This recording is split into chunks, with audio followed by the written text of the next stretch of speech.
नमस्कार, city light में स्वागत है आप सभी का। मैं हूं आपके साथ श्रवण तंबोली। इस बुलेटिन में देखेंगे दिन भर की तमाम बड़ी खबरों को विस्तार से। शुरुआत करते हैं एक बड़ी खबर के साथ। भोपाल से खबर, जहां बीजेपी मुख्यालय में बैठक शुरू हो गई है। संभागीय बैठक के पहले प्रवासी विधायकों की ये मीटिंग, प्रवासी विधायकों की बैठक अमित शाह ले रहे हैं। देश भर के 230 विधायकों को आपको बता दें कि सीटों की जिम्मेदारी दी गई। सभी 230 सीटों का फीडबैक यहां पर अब अमित शाह ले रहे हैं। कई प्रवासी विधायक और बड़े नेता इसमें मौजूद है।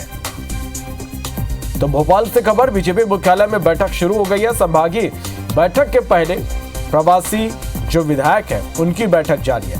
प्रवासी विधायकों की बैठक अमित शाह यहां पर ले रहे हैं और देश भर के 230 विधायक जिनको सीटों की जिम्मेदारी दी गई थी, सभी 230 सीटों का फीडबैक अब यहां पर अमित शाह ले रहे हैं। कई प्रवासी विधायक और बड़े नेता इस बैठक में मौजूद हैं।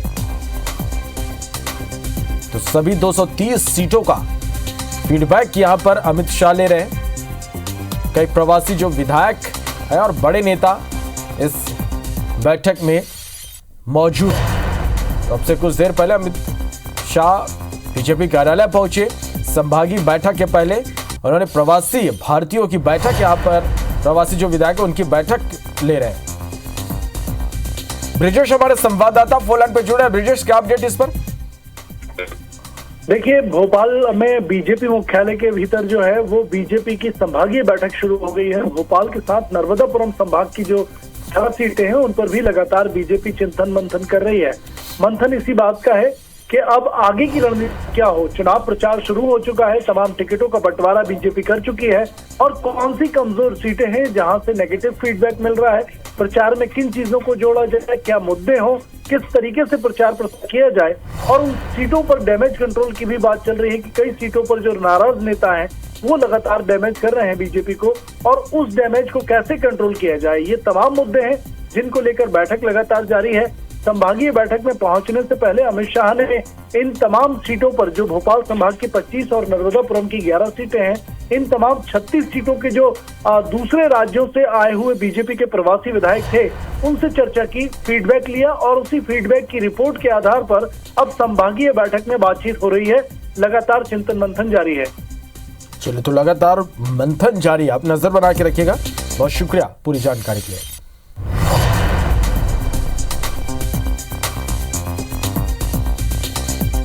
तो भोपाल से बड़ी खबर, जहां पर बैठक इस वक्त जारी है, प्रवासी विधायकों की बैठक अमित शाह यहां पर ले रहे हैं। 230 विधायकों को सीटों की जिम्मेदारी दी गई थी। अब इन सभी सीटों पर फीडबैक, सभी सीटों का फीडबैक यहां पर अमित शाह ले रहे हैं।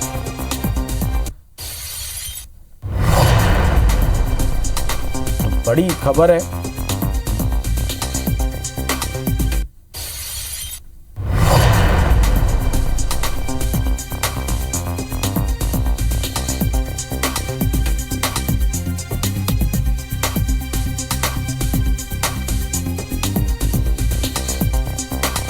भूपेन्द्र यादव, अश्विनी वैष्णव, सीएम शिवराज सिंह चौहान इस बैठक में शामिल है और आज भोपाल में ही रात्रि विश्राम यहां पर अमित शाह करेंगे। भारतीय जनता पार्टी के राष्ट्रीय अध्यक्ष जेपी नड्डा आज 2 दिवसीय प्रवास पर रायपुर पहुंचे। एयरपोर्ट में सांसद सुनील सोनी ने उनका स्वागत किया। इसके बाद जेपी नड्डा कुशाभाऊ ठाकरे परिसर पहुंचे। यहां उन्होंने रायपुर ग्रामीण के विधानसभा समन्वय संचालन समिति और प्रवासी प्रभारियों की उन्होंने बैठक ली। इस दौरान राष्ट्रीय अध्यक्ष ने कहा कि हार जीत की चिंता छोड़कर पूरी ईमानदारी से काम करें। इलाके में अगर कोई नेता नाराज हो तो उसकी नाराजगी दूर कीजिए, चुनाव अपने आप ही जीत जाएंगे। नड्डा ने कहा, मोदी सरकार और रमन सरकार के 15 साल के कामों को जन जन तक पहुंचाएं। साथ ही प्रदेश के कांग्रेस सरकार के घोटाले, भ्रष्टाचार, गड़बड़ियों और वादा खिलाफी का जमकर प्रचार करें। जेपी नड्डा ने कार्यकर्ताओं से बूथों के ग्रेडेशन की स्थिति भी पूछी। बैठक में केंद्रीय मंत्री मनसुख मांडविया, पूर्व केंद्रीय मंत्री रवि शंकर प्रसाद, सांसद सुनील सोनी, राज्यसभा सांसद सरोज पांडे समेत अन्य नेता भी मौजूद रहे।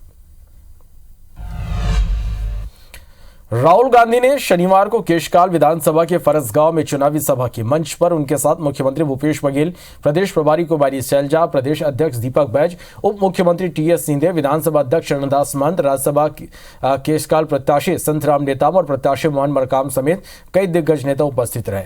राहुल गांधी ने कई चुनावी वादे किए। राहुल गांधी ने कहा कि इस बार भी किसानों का कर्ज माफ करेंगे। तेंदुपत्ता 4,000 रुपए प्रति मानक बोरा खरीदी होगी। लघु वनोपज पर 10 रुपए अतिरिक्त एमएसपी दिया जाएगा। केजी से पीजी तक की पढ़ाई फ्री होगी। सभी सरकारी स्कूल कॉलेज में पढ़ाई फ्री होगी।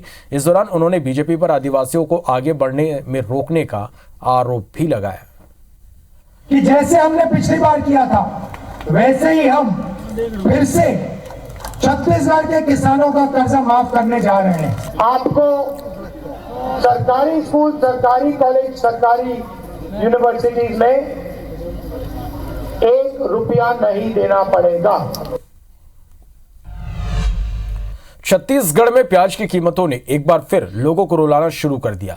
रायपुर होलसेल मंडी में प्याज लगभग 50 से 55 रुपए किलो पर बिक रहा है, जबकि रिटेल दुकान या सब्जी मंडी में प्याज की कीमत 70 से 80 रुपए किलो है। प्याज के थोक व्यापारियों के मुताबिक पिछले दिनों बेमौसम बरसात से प्याज की पुरानी फसल खराब हो गई और नए प्याज आने में अभी समय है, इसलिए जो गैप हुआ इसके कारण कीमतें बढ़ने लगी।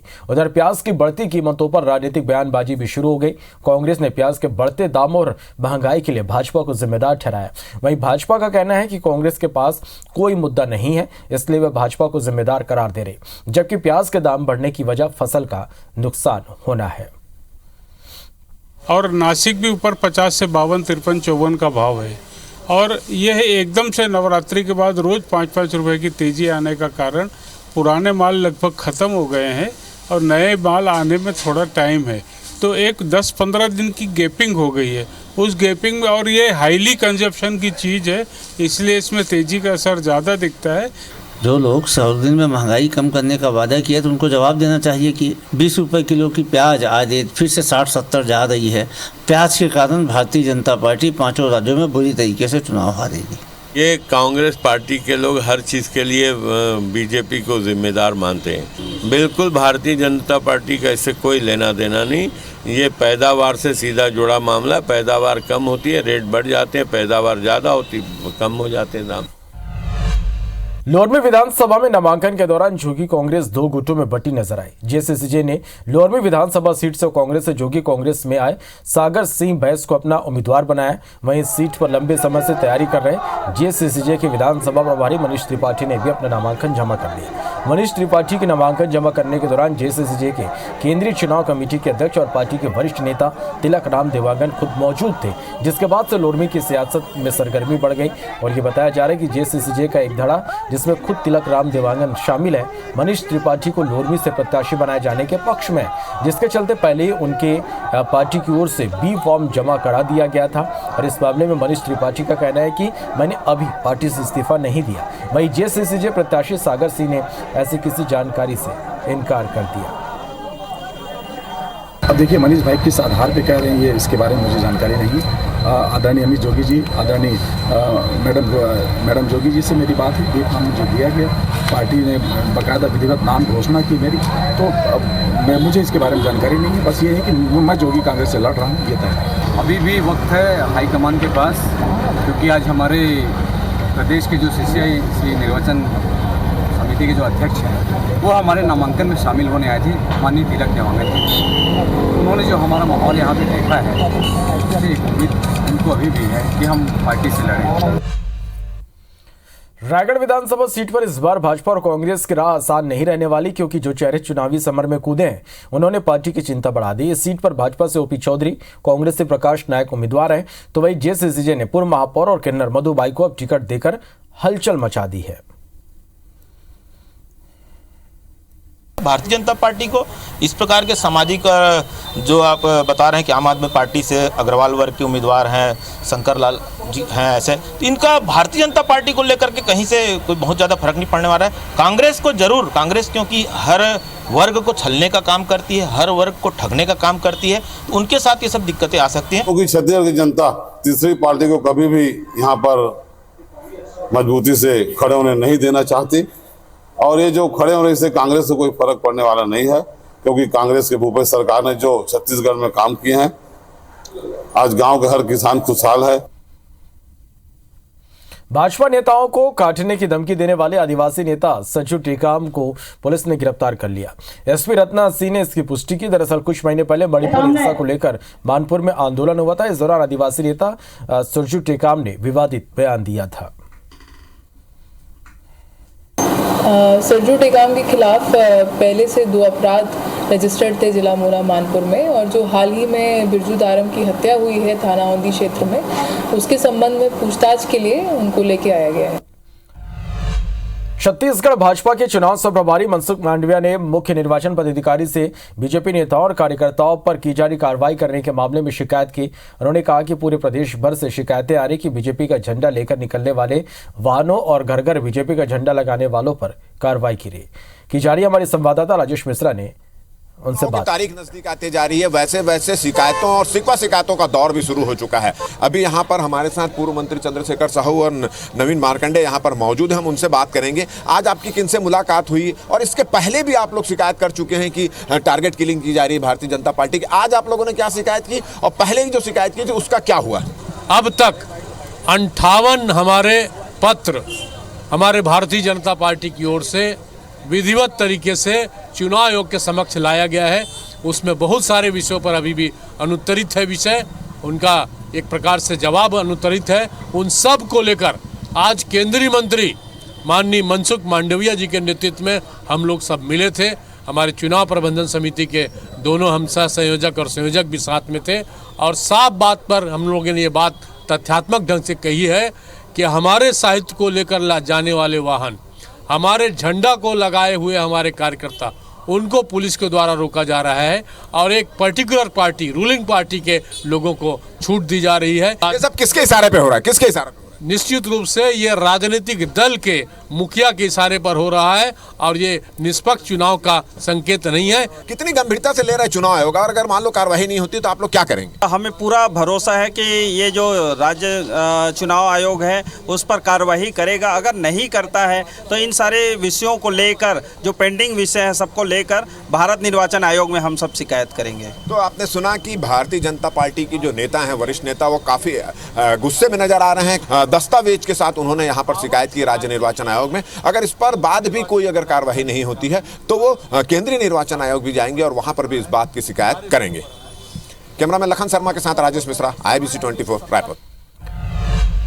सीएम शिवराज ने शनिवार को खरगोन की महेश्वर विधानसभा में चुनावी सभा की और बीजेपी प्रत्याशी राजकुमार मिल के पक्ष में चुनाव प्रचार किया। इस दौरान सीएम शिवराज ने प्रियंका गांधी पर तीखा हमला बोला। सीएम शिवराज ने कहा कि प्रियंका गांधी चुनावी सभा में झूठ बोल रही हैं।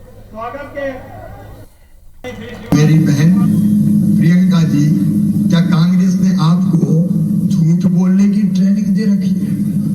या तो जानबूझ के झूठ बोलती हो, या ये दिग्गी और कमलनाथ भी बड़े कलाकार हैं, कुछ भी बुलवाते रहते हैं। अरे इसी साल 1 लाख नौकरियों की मैंने घोषणा की थी, 65,000 भर्ती हुई। कांग्रेस महासचिव और मध्य प्रदेश प्रभारी रणदीप सिंह सुरजेवाला ने प्रेस कॉन्फ्रेंस के माध्यम से शिवराज सरकार पर निशाना साधा। सुरजेवाला ने शिवराज सरकार पर किसानों से छलावा करने का आरोप लगाया। समर्थन मूल्य का सच छिपाकर किसानों की योजनाओं पर ताला लगाने का आरोप लगाते हुए कहा कि बीजेपी की सरकार ने किसानों के साथ छल किया है। भारतीय जनता पार्टी ने हमेशा किसान की पीठ पर गोली और पेट पर लात मारी। मंदसौर में जो गोली कांड हुआ था, न केवल हम ये सुनिश्चित करेंगे कि उनकी एक एक व्यक्ति को सजा मिले, पर यह भी सुनिश्चित करेंगे कि वो रिपोर्ट सार्वजनिक हो और दूध का दूध, पानी का पानी हो। जबलपुर में गृह मंत्री अमित शाह की बैठक में शामिल हुए केंद्रीय मंत्री फग्गन सिंह कुलस्ते ने कहा कि अमित शाह ने कार्यकर्ताओं को जीत का मंत्र देते हुए महाकौशल की सभी 38 सीटों पर कमल खिलाने का लक्ष्य दिया। कुलस्ते ने कहा कि प्रदेश के आदिवासियों के साथ मध्य प्रदेश में फिर भाजपा सरकार बनेगी। ये कोई लड़ाई नहीं है, पार्टी का फैसला है। पार्टी ने जो कहा, जो निर्णय किया, उस निर्णय के आधार पर हम सब लोग मैदान में हैं, कोई प्रतिस्पर्धा नहीं है। देखिए, आज कोई इस प्रकार का कोई विषय नहीं है। हमारे नरेंद्र मोदी जी के लीडरशिप में हम सब चुनाव लड़ रहे हैं और हम सरकार बनाएंगे 5वीं बार, ये तय है। जबलपुर उत्तर से टिकट न मिलने से नाराज बीजेपी नेता धीरज पटेरिया के समर्थकों ने बीते दिनों संभागीय भाजपा दफ्तर में हंगामा किया था। उन्हें शनिवार को केंद्रीय मंत्री अमित शाह ने तलब कर लिया। संभागीय भाजपा दफ्तर में अमित शाह की बैठक के दौरान धीरज पटेरिया पहुंचे। उनकी मुलाकात अमित शाह से कराई गई।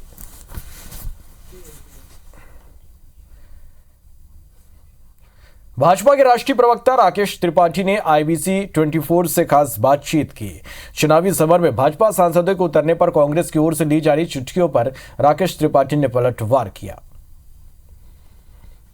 मध्य प्रदेश का सियासी रण जीतने के लिए भारतीय जनता पार्टी लगातार जोर लगा रही है और इससे समझा जा सकता है कि खुद केंद्रीय गृह मंत्री अमित शाह महाकौशल के दौरे पर हैं। महाकौशल के मुख्यालय जबलपुर में संभागीय भाजपा कार्यालय में उनकी ओर से बैठक की जा रही है। 38 विधानसभा सीटें जो पिछले चुनाव में कांग्रेस को जिन्होंने सत्ता का दरवाजा खोला था, इस बार बीजेपी चाहती है कि यहाँ बेहतर करे। राकेश त्रिपाठी जी हमारे साथ हैं, भारतीय जनता पार्टी के राष्ट्रीय प्रवक्ता हैं। कितने गहरे मायने हैं सर यहाँ पर अमित शाह जी की ये बैठक? देखिए, अमित शाह जी चुनावी रणनीति के माहिर विशेषज्ञ हैं। भारतीय जनता पार्टी के राष्ट्रीय अध्यक्ष रहते हुए भारतीय जनता पार्टी के संगठन को एक अपराजयी संगठन बनाने का काम उन्होंने किया है। और आज जब उनका मध्य प्रदेश का ये दौरा आज से प्रारंभ हो रहा है, 3 दिन का दौरा है, जिसमें मध्य प्रदेश के सभी संभागों में अलग अलग कार्यकर्ताओं के साथ, पदाधिकारियों के साथ बैठक करेंगे, चुनावी रणनीति पे चर्चा करेंगे, कैसे भारतीय जनता पार्टी 2/3 बहुमत मध्य प्रदेश में लाए, इसको लेकर के एक रणनीति बनाने का काम करेंगे। आज कांग्रेस में परेशानी इस बात से प्रारंभ हो गई है कि अमित शाह जी का दौरा है और विशेष तौर पर उन्होंने दौरे की प्रारंभ छिंदवाड़ा से कर रहे हैं। छिंदवाड़ा को वो अपना गढ़ बताया करते थे। आज उनके इस दौरे के बाद से स्पष्ट हो जाएगा कि छिंदवाड़ा में कमलनाथ जी का अपना चुनाव फंस जा रहा है। सांसद आपके चुनाव मैदान में है, कमलनाथ कह रहे हैं कि बीजेपी की नर्वसनेस इसमें दिख रही है और सीएम चेहरों की लड़ाई जो होगी बीजेपी में हो जाएगी। देखिए, कभी भी बड़े नेता चुनाव में कब जाते हैं? जब अनुकूल परिस्थितियां होती हैं। प्रतिकूल परिस्थितियों में कोई बड़ा नेता चुनाव लड़ता है क्या? आज कांग्रेस पार्टी में प्रतिकूल परिस्थिति है, इस नाते आज कांग्रेस पार्टी के तमाम बड़े नेता चुनाव लड़ने से अपने आप को आगे कर ली। वैसे तो बड़े नेताओं का वहाँ अभाव है, लेकिन फिर भी हम तो सवाल पूछ रहे हैं कि विवेक तनखा को चुनाव क्यों नहीं लड़ाना चाहते हैं? डरते हैं क्या? सुरेश पचौरी को चुनाव क्यों नहीं लड़ाना चाहते हैं? डरते हैं क्या? अरुण यादव चुनाव लड़ने से पीछे क्यों हट गए? और हम तो कह रहे हैं दिग्विजय सिंह क्यों नहीं ये मैदान में आते? शुक्रिया। हमने बात की राकेश त्रिपाठी जी से, बीजेपी के राष्ट्रीय प्रवक्ता हैं। वो कह रहे हैं कि अमित शाह का आना और यहाँ पर बैठक करना अपने आप में ये बताता है कि रणनीतिक तौर पर बीजेपी बहुत कुछ बेहतर एग्जीक्यूट करने जा रही है और दावा कर रहे हैं कि इस बार मध्य प्रदेश में बहुमत से बीजेपी की सरकार बनेगी। कैमरामैन सतीश सराठे के साथ विजेंद्र पांडे, IBC 24 जबलपुर। रक्षा मंत्री राजनाथ सिंह कल शाम MP दौरे पर रहेंगे। वे बीजेपी के राष्ट्रीय महासचिव और विधानसभा 1 के प्रत्याशी कैलाश विजयवर्गीय के चुनाव कार्यालय के शुभारंभ कार्यक्रम में शामिल होंगे। साथ ही रोड शो और जनता को संबोधित करेंगे। हर चुनाव में हमारे केंद्रीय नेतृत्व, हमारे स्टार कैंपेनर आते हैं चुनाव में। जिसके पास कुछ कहने का है वही तो आएगा। केवल परिवार है तो केवल परिवार घूमता है। हमारे यहाँ कार्यकर्ता हैं, बड़े नेता हैं, हमारे यहाँ जन प्रतिनिधि हैं, ऐसे लोग जिन्होंने जो जन स्वीकारता जिनकी है, ऐसे नेता कांग्रेस के पास नहीं है। उनके पास सोनिया, प्रियंका, राहुल और उनके बाकी जो भी परिवार के लोग हैं। इसके अलावा कांग्रेस में किसी की कोई बिसात नहीं। ठीक है, उनका अधिकार है। ये तो लोकतंत्र में डॉक्टर बाबा साहब अम्बेडकर जी ने सबको अधिकार दिया है, वो प्रचार कर सकते हैं। लेकिन उस प्रचार माध्यम से वो नफरत की राजनीति न फैलाएं, दुष्प्रचार न करें, झूठ की और लूट की राजनीति न करें। ये हमारी उनसे विनती है। मध्य प्रदेश विधानसभा चुनाव में बीजेपी के बड़े नेताओं का सबसे ज्यादा फोकस ग्वालियर चंबल अंचल पर है। ऐसे में केंद्रीय मंत्री अमित शाह 30 अक्टूबर को ग्वालियर आ रहे हैं। वे ग्वालियर चंबल संभाग के पदाधिकारियों के साथ बैठक करेंगे। मॉनिटरिंग करना और आगे के लिए रणनीति बनाना, ये तो बीजेपी का एक तो यही मंत्र है। और माननीय अमित शाह जी का तो इसमें उनको महारत हासिल है। तो मेरा मानना है कि उनकी जो बैठक होगी उसका बहुत लाभ अंचल की सभी सीटों को मिलेगा। और उम्मीद है कि बहुत अच्छा प्रदर्शन इस बार मध्य प्रदेश में विधानसभा में इस संभाग से होगा। अमित शाह जी अब एक बार नहीं 10 बार भी आ जाए तो इस मध्य प्रदेश में कांग्रेस की सरकार को आने से नहीं रोक।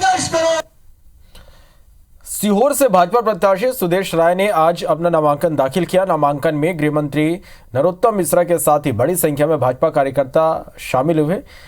रैली लिसा टॉकीज से शुरू होकर शहर के विभिन्न मार्गों से होती हुई वापस लिसा टॉकीज पर खत्म हुई। लिसा टॉकीज पर गृह मंत्री नरोत्तम मिश्रा ने कार्यकर्ताओं को यहां पर संबोधित किया। कांग्रेस ने जब आपत्ति उठाई है, आप देखिए काय पे आपत्ति उठाई, राम जन्मभूमि के शिलान्यास पे आपत्ति उठाई, वैक्सीन पे आपत्ति उठाई, सेना पर आपत्ति उठाई, सर्जिकल स्ट्राइक पे आपत्ति उठाई। ये हमारे राष्ट्र के स्वाभिमान का, हर भारतीय के स्वाभिमान का, सम्मान का, भावनाओं का प्रश्न था, इनको आपत्ति उठाई। निवाड़ी में कांग्रेस से टिकट नहीं मिलने पर दावेदार रजनीश पटेरिया नाराज चल रहे हैं और अपनी ही पार्टी के प्रत्याशी अमित राय का विरोध जता रहे। दावेदार रजनीश पटेरिया का कहना है कि कांग्रेस के शीर्ष नेतृत्व ने आश्वासन दिया जिसके चलते नामांकन लिया है।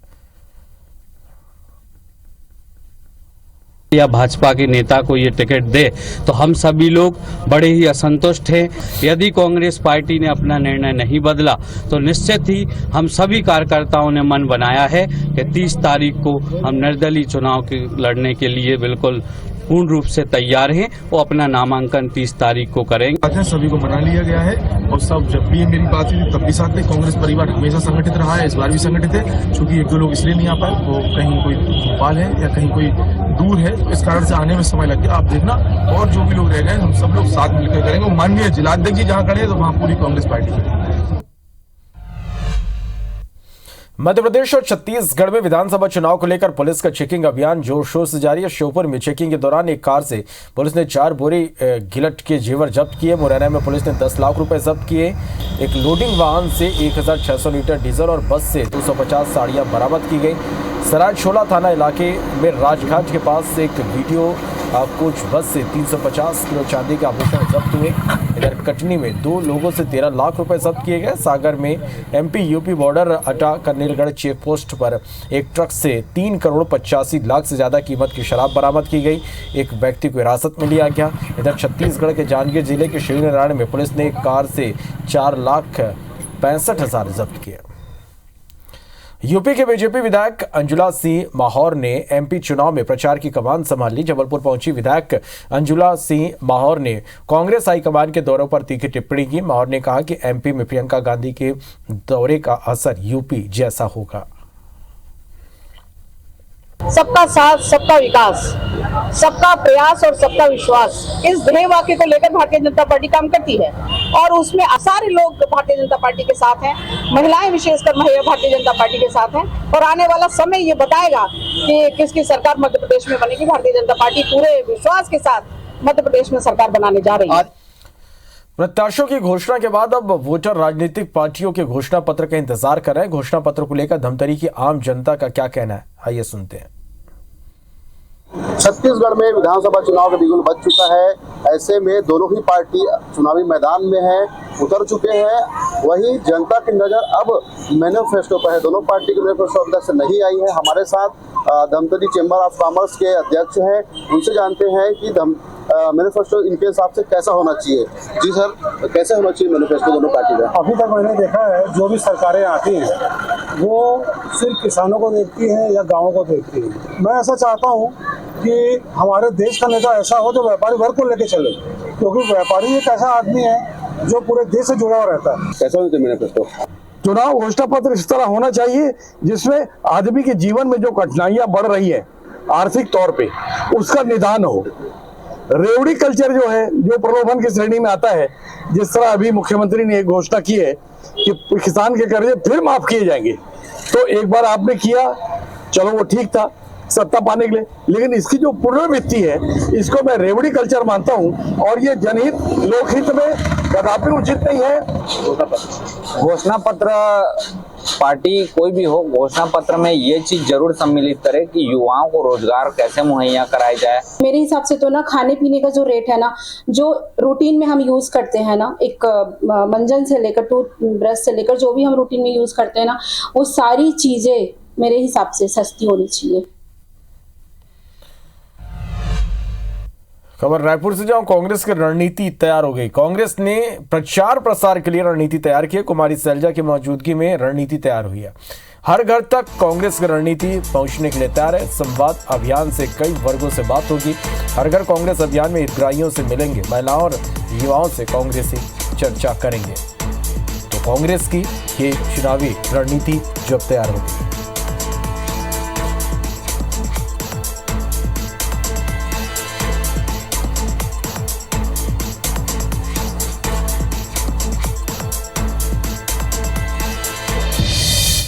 राजनांदगांव में झंडा लगाने को लेकर हुए विवाद में एक युवक की कुछ लोगों ने बुरी तरह पिटाई कर दी। युवक घायल हो गया, अस्पताल में भर्ती कराया गया है। दरअसल राजनांदगांव शहर के तुलसीपुर क्षेत्र में रहने वाले निखिल वैष्णव के घर पर कुछ लोग कांग्रेस का झंडा लगा रहे थे। जब निखिल ने उनको झंडा लगाने से रोका तो आरोपियों ने बहस करते हुए निखिल की जमकर पिटाई कर दी। कल रात को मार्केट से मैं घर आया 11:30 बजे लगभग। उतने टाइम मेरे घर के बाहर 2-3 लड़के थे, कांग्रेस पार्टी का झंडा लेकर के लगा रहे थे। तो मैं मना किया उनको, तो मेरे साथ बहस करने लगे। बहस करने के बाद गाली गलौज पे आ गए। फिर उसके बाद गाली गलौज के बाद बात बढ़ गया। फिर उन लोग डंडे वंडे से पीटे हैं, तो कुछ छोटा सा हथियार भी था। कांग्रेस के झंडा लगाने वालों ने निखिल वैष्णव के ऊपर प्राणघातक हमला किया है। अभी तक जो निखिल वैष्णव के ऊपर प्राणघातक हमला किया है उसकी गिरफ्तारी क्यों नहीं हो सकी? कांग्रेस के झंडा लगाने वालों ने ही हमला किया है, हत्या की कोशिश की है। तत्काल को गिरफ्तार करें और लॉ एंड ऑर्डर इस चुनाव पीरियड में दिखनी चाहिए। ग्वालियर में गांजा तस्करी के खिलाफ पुलिस ने एक बड़ी कार्रवाई की। पुलिस ने बरेठा टोल के पास एक ट्रक और कार से 467 किलो गांजा जब्त किया। जब्त गांजे की कीमत 50 लाख रुपए बताई जा रही। एक गाड़ी को पकड़ा है, ट्रक को, जिससे करीबन कुल मिला के एक ट्रक, एक स्कॉर्पियो पकड़ी है और 476 किलोग्राम गांजा इसमें पाया गया। बढ़िया से पैक किया हुआ गांजा है। ये उड़ीसा से लाए थे और इनमें जो आरोपी पकड़े हैं इनमें से 3 बाहर के रहने वाले हैं। ये बताना था कि स्कॉर्पियो लेके ये आगे रेकी करके चलते थे कि जहाँ पर चेकिंग वगैरह कुछ नहीं हो वहाँ पर ये गाड़ी को उतना आगे बढ़ाते थे और इनका एक नेटवर्क इन्होंने पिछले 3 साल से बना रखा था।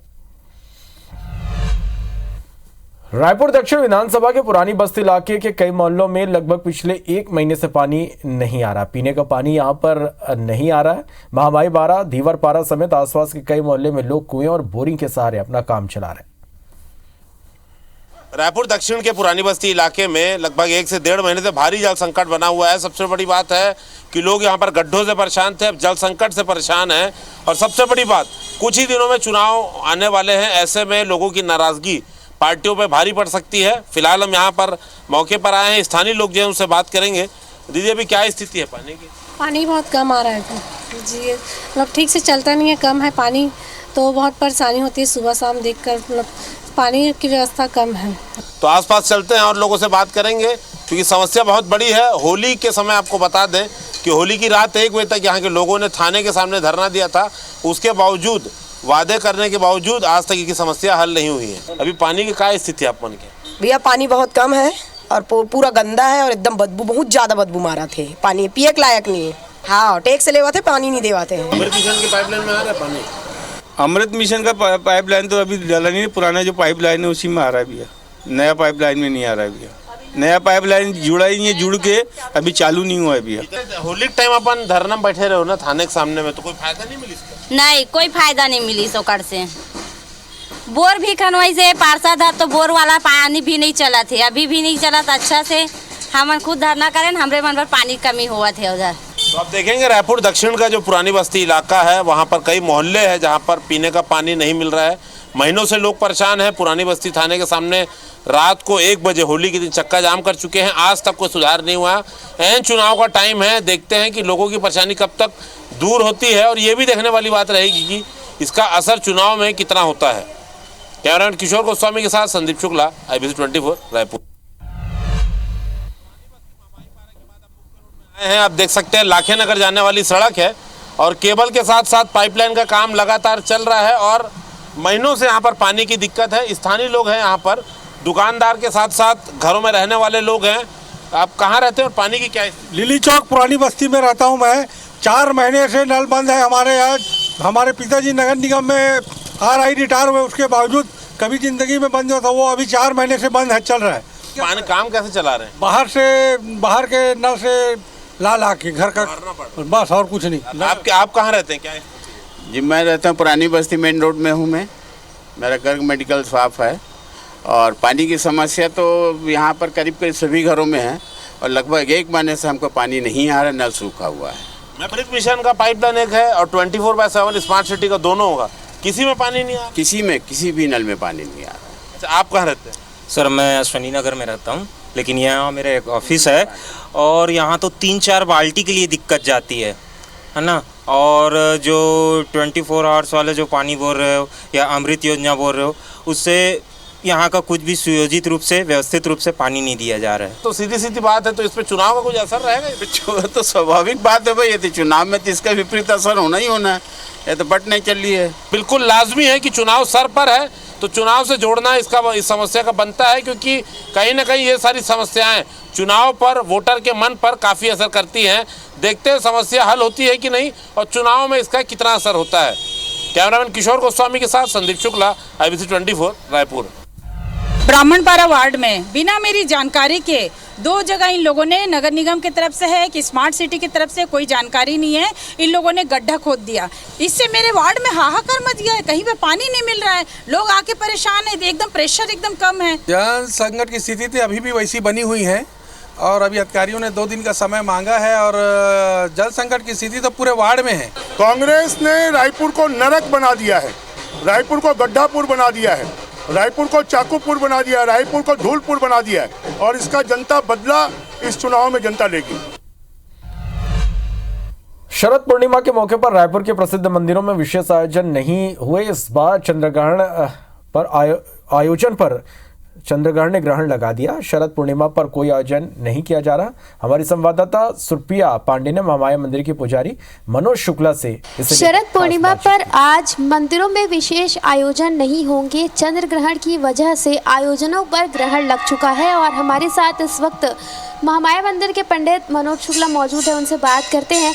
पंडित जी, अगर आयोजन की बात करें तो पहले किस तरह से आयोजन होते थे और आज आयोजन नहीं होंगे, तो आयोजन नहीं करने के पीछे की क्या वजह है? एक लंबे समय के बाद ऐसा अवसर आया हुआ है कि शाम को 4:05 में सूतक लग रहा है, इसलिए सायंकालीन बेला की जो मंदिर की दिनचर्या है वह नहीं होगी। शाम को मंदिर भी नहीं खुलेगा और रात में जो यहाँ की प्रथा परंपरा के अनुसार खीर बना करके रात को माता जी की अभिषेक पूजन करते थे, भोग लगाते थे, वह इस बार संभव नहीं हो पाएगा। कितने साल बाद ये स्थिति बनी है कि मंदिर में ये शरद पूर्णिमा के दिन कोई विशेष आयोजन नहीं होंगे? मेरी जानकारी में 25 साल तक यहाँ ऐसा कोई अवसर नहीं आया है कि इस बार जैसे शरद पूर्णिमा के दिन मंदिर का पट बंद हुआ हो या मंदिर में जो आयोजन होता है वो नहीं हुआ हो। ऐसा अवसर मेरी जानकारी में नहीं है। मतलब मान के चलते हैं कि 25 साल में यह अवसर हमको अभी देखने को मिला। चंद्र ग्रहण की वजह से मंदिर में विशेष आयोजन नहीं होंगे और कई सालों बाद ऐसी स्थिति बन रही है। कैमरामैन किशोर गोस्वामी के साथ सुप्रिया पांडे, IBC 24 रायपुर। तो आज रात साल 2023 का यह आखिरी चंद्रग्रहण है। ज्योतिषियों के मुताबिक चंद्रग्रहण आज देर रात 1:05 में शुरू होगा और रात 2:23 पर ग्रहण खत्म होगा। शाम 4:05 से सूतक काल लग गया है, जिससे देश भर के बड़े मंदिरों के पट बंद कर दिए गए हैं। तो मंदिरों के पट कल सुबह खोले जाएंगे, लेकिन खंडवा के दादाजी मंदिर में चंद्रग्रहण का कोई असर नहीं पड़ता। विश्व का ये एकमात्र मंदिर है जो 24 घंटे 7 दिन खुला रहता है।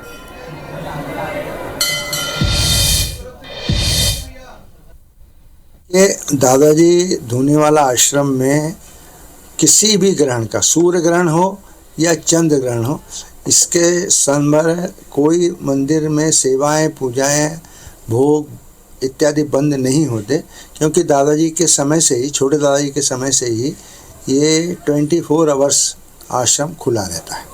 आज अभी शाम 5 बजे बाद मंदिरों के पट बंद हो जाएंगे। वो कल सुबह ही स्नान करके शुद्ध होके खुलेंगे और उसके बाद देव प्रतिमाओं का स्नान, दूसरे वस्त्रों का धारण, ये होके फिर मंदिर मंदिर के दर्शन खुलेंगे। जो यज्ञोपवीत धारण करते हैं उन्होंने 4 बजे स्नान करके और फिर यज्ञोपवीत धारण करना चाहिए। के कारण बंगलामुखी मंदिर जो है दोपहर 12 बजे बंद हो जाएगा, क्योंकि अगले दिन प्रातः आरती के बाद में खोला जाएगा दर्शनार्थियों के लिए। उस समय जब मंदिर बंद रहेगा उस समय मंदिर के अंदर हवन पूजन इत्यादि अन्यथा बंद रहेंगे, प्रातः आरती के बाद ही चालू होगी।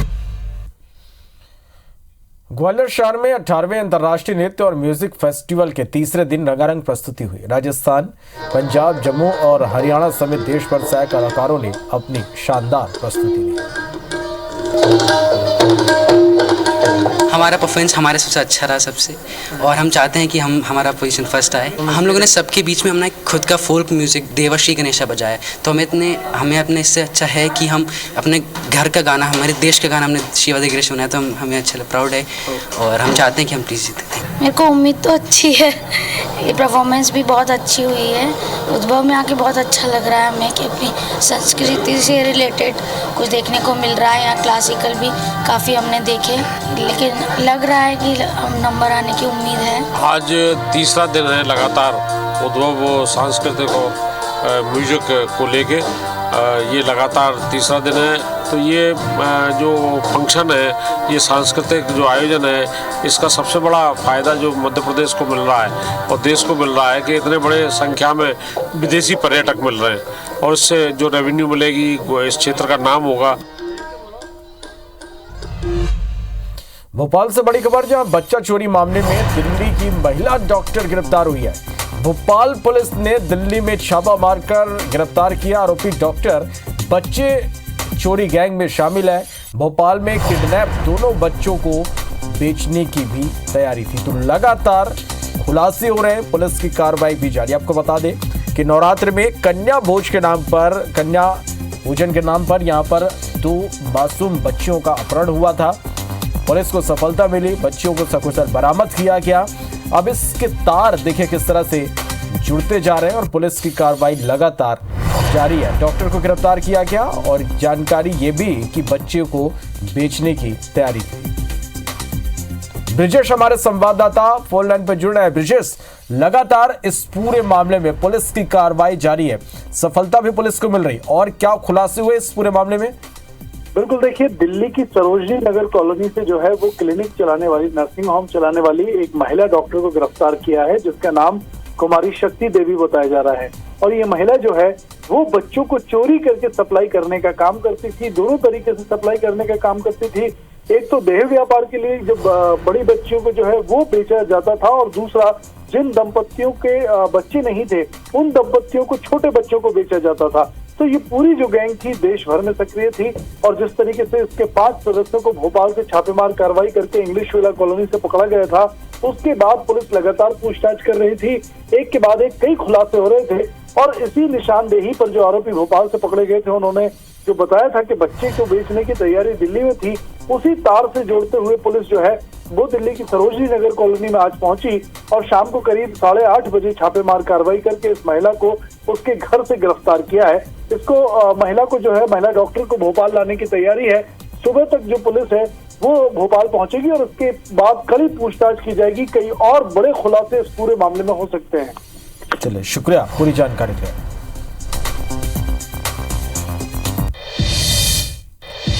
इसी के साथ फिलहाल इस बुलेटिन में इतने। नमस्कार।